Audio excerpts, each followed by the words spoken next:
All right, good morning, folks. We're gonna get started here in just about a minute, so if folks could grab their seats and we'll get started.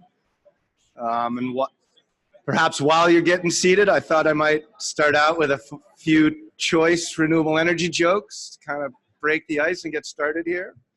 Got some good ones here. You guys ready? So, what did the solar panel say to the sun?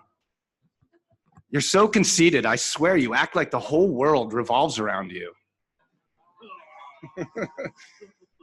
A wind turbine saw a solar panel at a party.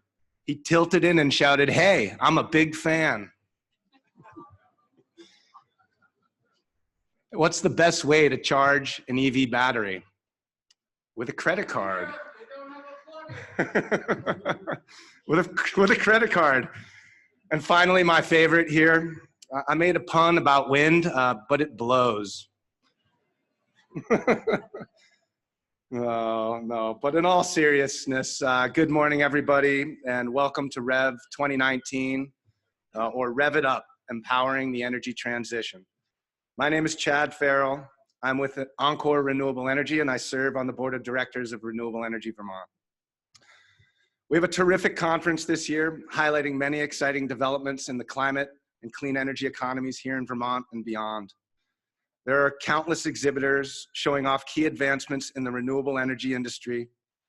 We have more than 80 speakers, top speakers, sharing expertise on cutting-edge climate and energy domains, ranging from electric vehicles to battery storage, from grid modernization to net zero buildings.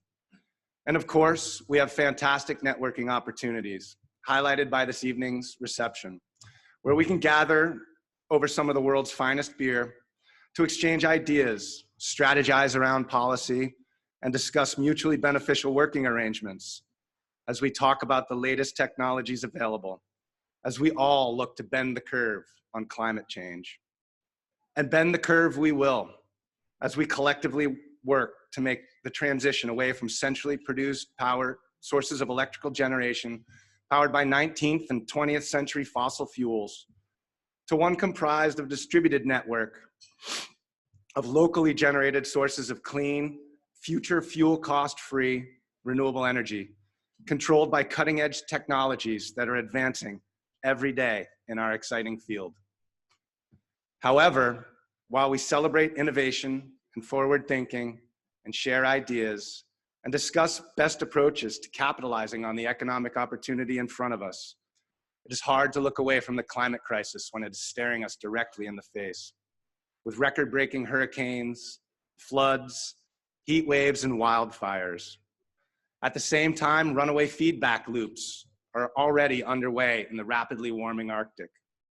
Here at home in Vermont, our ski seasons are shortening and increasingly unpredictable. Maple producers are nervous. Ticks are everywhere. And we are grappling with an increased number of extreme weather events like Tropical Storm Irene, which have caused millions of dollars in damages, resulted in increased electric outages, and additional costs borne by ratepayers. As the Nobel laureate, former chief economist of the World Bank and Columbia Business School professor Joseph Stiglitz wrote in The Guardian this summer, and I quote, "We are already experiencing the direct costs of ignoring the issue. In recent years, the United States has lost almost 2% of gross domestic product in weather-related disasters. The cost to our health from climate-related diseases is just being tabulated, but it too will be in the tens of billions of dollars, not to mention the as yet uncounted number of lives lost. There is without question a climate crisis, one that will continue to worsen over time, absent rapid and sustained action to decarbonize our electric generation supply, as well as the thermal and transportation sectors of our economy.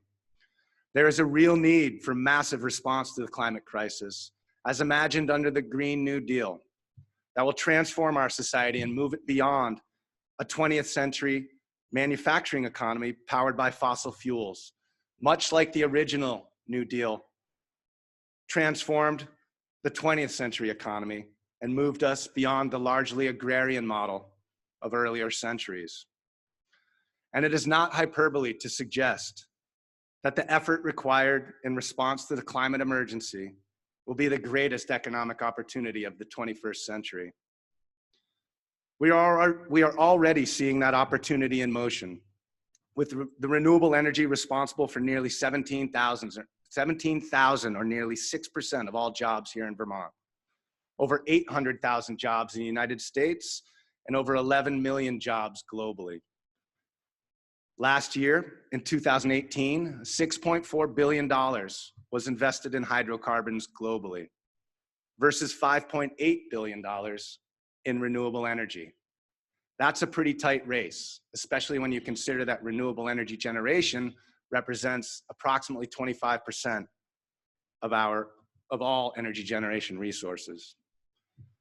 Bloomberg predicts that over 70% of all new power capacity investment between now and 2050 is expected to be in solar and wind. And analysis suggests that the advanced energy economy, clean power, alternative transportation, energy efficient buildings now exceeds $1.4 trillion, or twice the size of the global airline industry.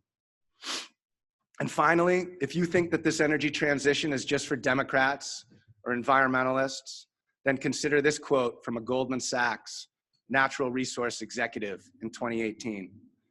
Quote, "I've probably spent more time talking with oil company executives about the energy shift and renewables in the last 2 years than the previous 23 put together."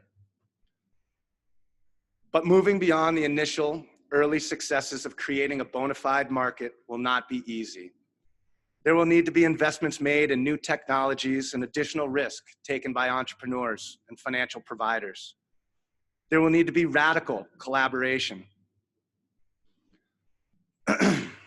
Excuse me. There will need to be radical collaboration among many different industries, stakeholders, and market participants, just as there was some 80+ years ago.